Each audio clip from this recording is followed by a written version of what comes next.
Rasio klaim sampai dengan kalau kita berhenti hanya sampai dengan bulan Mei, memang sedikit di atas target yang kita patok untuk bulan Mei. Tetapi kita sangat bisa memaklumi karena memang untuk UMKM sewaktu kemarin ada lockdown ataupun pembatasan sosial berskala besar, mereka betul-betul juga merasakan pengaruhnya. Dan juga berhentinya proyek-proyek infrastruktur itu juga membuat katakan surety bond dan sebagainya di bidang itu juga terpengaruh. Tetapi kita yakin bahwa dengan pelan-pelan dibuka dan kemudian semua insentif pemerintah dijalankan, maka roda ini akan bergerak kembali dan kemudian istilahnya rasio klaim itu akan decline kembali, quote unquote mendekati kondisi normal yang kita proyeksikan. Berapa Pak yang diproyeksikan Pak? Mungkin kalau kita bicara soal angka Pak, dari kondisi sekarang dan kondisi normal? Kita tidak memproyeksikan dari sisi angka, tetapi lebih memproyeksikan dari sisi rasio. Begitu bahwa rasio klaim itu kita proyeksikan berdasarkan dari insentif jasa penjaminan yang kita terima. Jadi kita memproyeksikan bahwa rasio klaim itu berada kira-kira ada di angka 55% dari insentif jasa penjaminan yang kita terima. Sehingga kita masih punya quote-unquote margin sebesar 45% yang kita pergunakan untuk hal-hal yang lainnya. Oke, kalau di kondisi saat ini kan memang tingkat resiko kredit kan memang juga cukup agak meningkat nih Pak. Seperti apa Pak strategi dan juga persiapan dari Jamkrindo sendiri Pak?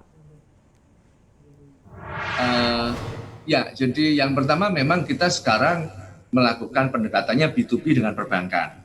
Dan memang event dari perbankan pun juga cerita bahwa memang resiko kredit itu sekarang memang profilnya meningkat. Dan memang profil resiko itu harus terrefleksikan kepada harga dari imbal jasa penjaminan yang harus dibayar. Jadi kalau hari ini kita masuk begitu, memang sudah pasti imbal jasa penjaminannya akan berbeda dalam kondisi sewaktu kita normal karena memang profil resikonya hari ini berbeda dibanding yang normal. Itu yang kita lakukan dengan teman-teman perbankan ataupun pihak-pihak yang memang membutuhkan penjaminan karena memang profilnya berbeda.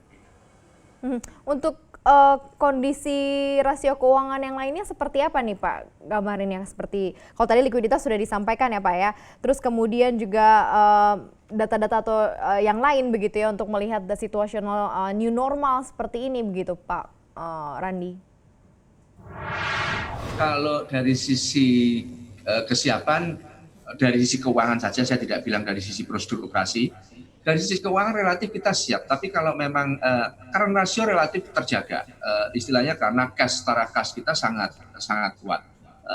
Cadangan kita sudah mencadangkan itu, katakan sudah dari 2018 kita memupuk cadangan itu sehingga quote unquote cadangan kita pun sangat strong. Tetapi kalau memang dibilang bahwa apakah omset yang kemudian terrefleksikan dalam bottom line di profit and loss itu ada pengaruhnya, jelas karena memang volume itu kemarin juga berkurang, kira-kira sudah berjalan 3 bulan sehingga sama itu bottom line pasti juga terrefleksikan bahwa target laba kita sama dengan target klaim bahwa itu quote unquote belum on track sampai dengan bulan Mei.